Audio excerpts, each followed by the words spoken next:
गावात धनगराच्या कुटुंबात आपला पती आणि छोट्याशा बाळासोबत फिरायला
नेहमीप्रमाणे एके दिवशी हिरानं गोठ्यातून जनावरांचं दूध काढलं आणि आपल्या तान्ह्या बाळाला खेळून पुन्हा त्याला घरी सोडून ती रायगडावर निघाली. तो दिवस होता कोजागिरी पौर्णिमेचा.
आणि बघता बघता संध्याकाळ झाली आणि गडाचे दरवाजे बंद झाले.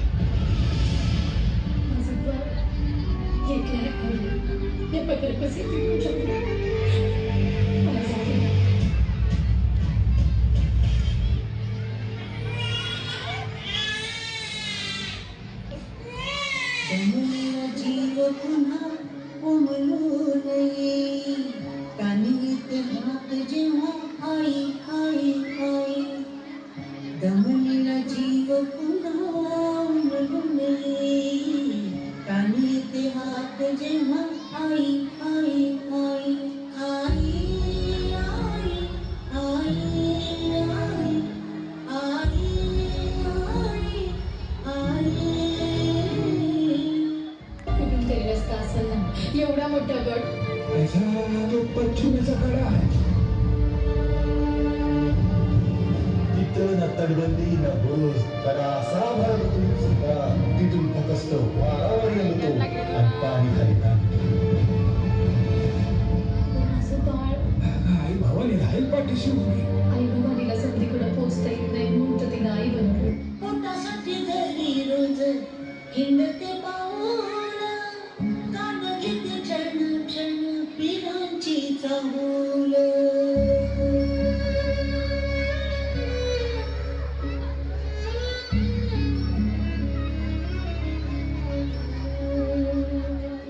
पोटासाठी घरी रोज हिंडते पाऊल कान घेते क्षण क्षण पिरांची चाहूल.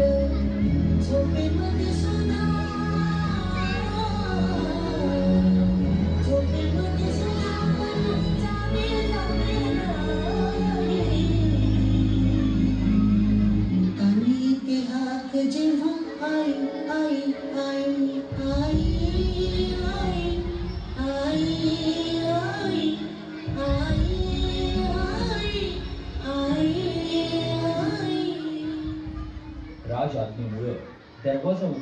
शक्य नसल्यानं तिचं म्हणणं कुणीच ऐकले. आता हिराच्या डोळ्यासमोर येत होतं ते म्हणजे तिचं घरी एकटं असलेलं पाहुणबाळ. त्याच्या आठवणीनं व्याकुळ झालेल्या हिरानं किल्ल्याच्या कडावरून खाली उतरण्याचा निर्णय केला.